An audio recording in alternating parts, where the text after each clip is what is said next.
नमस्कार दोस्तों, स्वागत है हमारे YouTube चैनल समृद्धि में।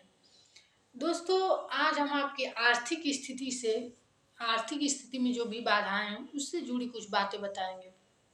कभी भी दोस्तों, आप लोगों से ये निवेदन है कि भूल कर भी यदि बहुत ज़रूरी ना हो तो कर्ज ना लें। कर्ज कर्ज किसको कहते हैं? जब आपका कोई काम नहीं हो रहा है तो आप उसके लिए कर्ज लेंगे ही, उसको पूरा करने के लिए। तो आपकी जितनी आमदनी है उतने में ही अपना पूरा काम करने की कोशिश कीजिए, नहीं तो सोचिए कि हर महीने वो काम तो आपको रहेगा ही। आप कोई कर्ज कैसे जमा करेंगे? लेकिन कुछ ज़रूरी चीज़ें होती हैं जैसे बिन पूछे ही आ जाती हैं, जैसे शादी विवाह हो लड़की का, या फिर कोई बड़ी बीमारी है, इसमें तो कर्ज लोग लेंगे ही, और कैसे जमा करेंगे, तो तमाम तरह की दिक्कतें आती हैं। भूल कर भी कर्ज जो है वो बुरे दिन या बुरे समय में नहीं लिया जाता है। जानते हैं दोस्तों, रात में यदि आप किसी का कर्ज उतारते हैं, कर्ज उतारने का पैसा देते हैं, तो उस आदमी को याद नहीं रहता है। ऐसा कई घटनाएं मैं अपनी आंखों से देखी हूँ। कभी भी भूल करके रात में किसी को कर्ज लिया हुआ पैसा नहीं देना चाहिए, क्योंकि उस आदमी को याद नहीं रहता है और फिर वो एक क्लेश का कारण बनता है। पहले तो रात में किसी को पैसा देना भी नहीं चाहिए, और उधार यदि लिए हैं तो भूल कर भी रात में उस आदमी को पैसा न दें। कहा जाता है कि उस आदमी की स्मरण शक्ति खत्म रहती है और वो लेते समय भूल जाता है, वो इंसान को याद नहीं रहता है। कभी भी किसी का जब आपको कर्ज उतारना हो दोस्तों, तो कोशिश करें कि मंगलवार को ही उसका कर्ज देना शुरू करें, चाहे वो बैंक का हो, चाहे वो किसी के द्वारा लिया गया हो। क्योंकि जब आप मंगलवार को कर्ज देना शुरू करेंगे तो बहुत जल्द ही वो कर्ज दे करके आप उससे निवृत्त हो जाएंगे। कर्ज वैसे तो ये बहुत बड़ा संकट है जो आपके सिर का एकदम बहुत बीमारियों का घर बन जाता है, इसलिए कर्ज बहुत ही विकट परिस्थिति में ही आप लें।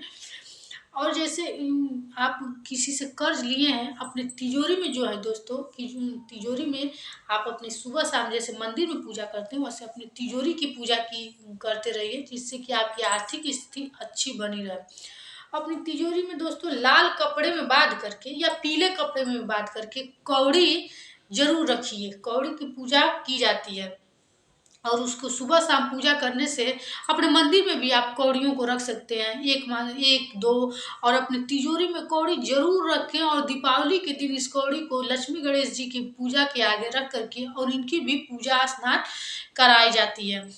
तिजोरी में कौड़ी रखने से आपकी जो वो कर्ज होती है वो बहुत ही जल्दी पूरी होने लगती है और आपको पता भी नहीं चलेगा। इसलिए अपने तिजोरी में आप कौड़ियों को जरूर रखें। दोस्तों, ये जो मुंह के छाले होते हैं, ये जब आपके मुंह में ज्यादा पड़ने लगे तो आप समझ जाइए कि आपके जीवन में बहुत बड़ा संकट आने वाला है। भविष्य में आपको किसी भी भारी मुसीबत से सामना करना पड़ेगा। इसलिए जब आपके मुंह में छाले ज्यादा पड़ने लगे तो नमक पानी से कुल्ला करके या कोई वैसा दवाई लगा के ठीक तो कीजिए ही। एक चांदी का जो छल्ला होता है वो अपने अंगूठे में जरूर पहन लीजिए। इससे आप पर जो भी ये प्रभाव है ग्रहों का दुष्प्रभाव पड़ने वाला है, वो आपका धीरे धीरे खत्म हो जाएगा। मुंह के छाले से हमेशा सावधान रहना चाहिए। जिनके मुंह में बार बार थोड़े थोड़े छाले पड़ते हैं, उनका कहा जाता है कि भविष्य में आर्थिक स्थिति अच्छी नहीं रहती है।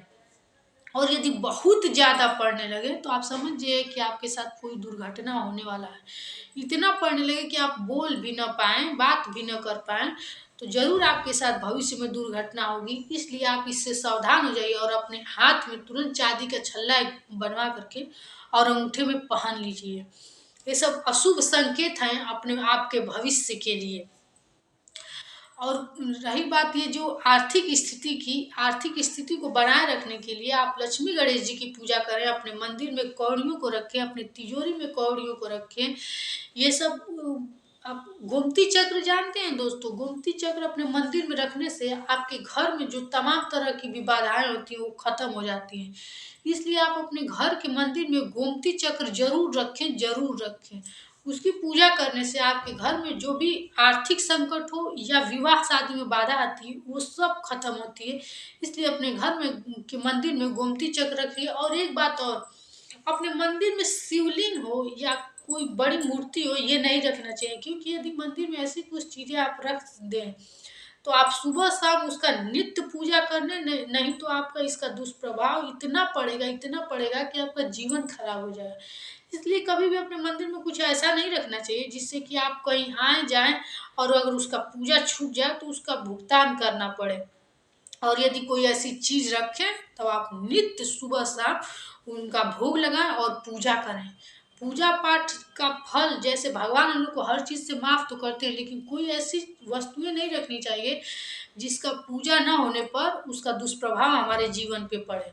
इसलिए कोई ऐसी चीज हो तो आप उसको ले जा करके यदि आप खरीद रही हो, जैसे मैं अपने जीवन में एक बार शिवलिंग खरीद ली थी, छोटा सा जो मार्बल का होता है, तो मैं उसको ले जा करके तुरंत मंदिर में रख दी थी, क्योंकि घर पे तो ये निश्चित है नहीं कि मैं सुबह शाम उसका पूजा कर ही पाऊंगी। अगर गलती से नहीं हुआ तो इसका बहुत ही दुष्प्रभाव हमारे जीवन पे पड़ता है। इसलिए मैं उसको ले जाके मंदिर में रख दी, क्योंकि मंदिर में तो सुबह शाम पूजा होता ही है। कोई भी चीज़ यदि आपको समझ में अपने घर में ना आए तो उसको ले जाके आप मंदिर में रख दीजिए। कोई आप पर दोष पाप नहीं लगेगा और आपका जीवन अच्छा बना रहेगा। इसी के साथ फिर मैं मिलूंगी नए वीडियो के साथ। नमस्कार।